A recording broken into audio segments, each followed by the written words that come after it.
Hey, so I wanted to share something from John chapter 6. And so Jesus had just fed the 5,000 men from the five little barley loaves and the two fish. Okay. And there's actually something for us today, but I'm not going to get into that right now. But there's also something really cool after that happens. Jesus goes up into the mountain to be by himself. And so when evening came, this starts in verse 16, his disciples went down to the sea, got into the boat, and went over the sea toward Capernaum. And it was already dark, and Jesus had not come to them. Then the sea arose because a great wind was blowing. So when they had rowed about 3 or 4 miles, they saw Jesus walking on the sea and drawing near the boat, and they were afraid. But he said to them, "It is I. Do not be afraid."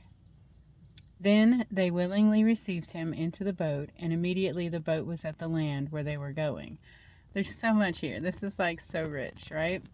So, first off, they left without him. They didn't wait on him, and they left at night. And that's really telling about all of us. When we do things without the Lord, when we do things without Jesus, we're really walking in darkness.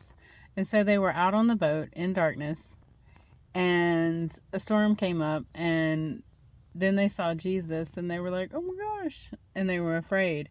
But the cool thing is as soon as they willingly received Jesus amongst them, they immediately were at the other side of the sea where they were meant to be.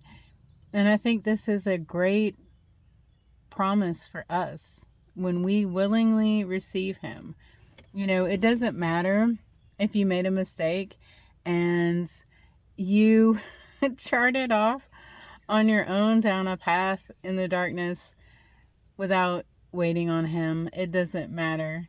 It matters. You know what I'm saying? Like, we don't want to do that, but we all have done it, right? So if you do that, it's okay. Just willingly receive Jesus into your circumstances and your situation and whatever it is you're dealing with, and it will come to pass. You will immediately get where you are supposed to be.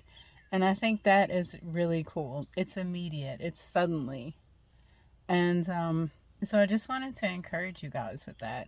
And the cool thing about the other part I was talking about was that Jesus had told them with the bread that they were taking up afterwards. He said, "Gather up the fragments so that nothing is lost." And it filled 12 baskets. He doesn't want anyone to be lost. He wants us to gather up everyone so that no one is lost. He wants all of our brothers and sisters to willingly receive him and to get in God's basket. And that's very telling that it was 12 baskets, because that's also 12 fruits of the Spirit. In the Catholic tradition, they believe that there are 12 fruits of the Spirit. In the Protestant, their version of those verses only has 9. But the 12 actually coincides perfectly also with the 12 fruits on the tree of life in Revelation. There are also 12 tribes that are mentioned in Revelation, one of which is not Dan, and that's because Dan stands for judgment. And judgment is actually the opposite of the tree of life. Judgment is what the tree of the knowledge of good and evil stands for. That's judgment. It's passing judgment, saying this is one way or the other. So that's a really cool thing to study and look into too. So I just wanted to encourage everyone that everything is going to get better. And I know so many of us, myself included, have all these things we've been taking to the Lord and giving him things that we want breakthrough for. Everyone is going through something. Just because you see us all excited for the Lord doesn't mean that we don't have our own things that we are praying for and that we're wanting breakthrough for as well. Because we all do. Like everyone. Everyone knows someone that they love that is a prodigal. Everyone knows someone that they're praying for to come to know Jesus for the first time. So many need breakthrough in their finances. So many are starting a ministry and they need that to be blessed. So many are in a time of training for these kind of things, right? So many people are waiting on their spouse from the Lord, and there's like this molding and shaping that He's doing to all of us to get us ready so that we don't hurt them, right? Because you don't want to hurt the one that God has for you. And there's just so much that's going on. It's so beautiful, though, this time of waiting that God has us in. And so let's just be thankful for the small beginnings and this time of waiting, and just know that God's going to bring something awesome out of it, and everyone's going to have an amazing testimony because of it. And one of the ladies that I follow, Shanika, on YouTube, she was talking about this was a video I watched last night from back in February, but she was discussing some of the things that happen to us like right before a breakthrough. Like sometimes you'll be really tired, like really exhausted, and you'll go through a period of just wondering, like, was I even listening to God? Like, was that Him? Like, am I crazy? Have I been, and then you have that like moment, like right before the breakthrough, like where you're just like, okay, no, God's got this. And it really takes me back to Jonah. And it takes me back to when he was in the whale, and he was, in the belly of the whale, and he just decided to offer up his sacrifice. And what was that sacrifice? Praise.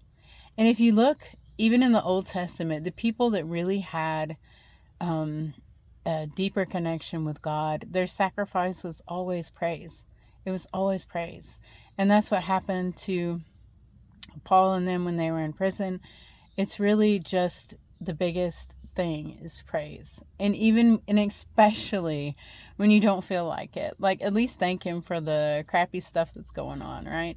But ask Him to help you have a heart of thanksgiving and just give Him praise. Like if you're praying in the Spirit, you can sing it out, and just do your best.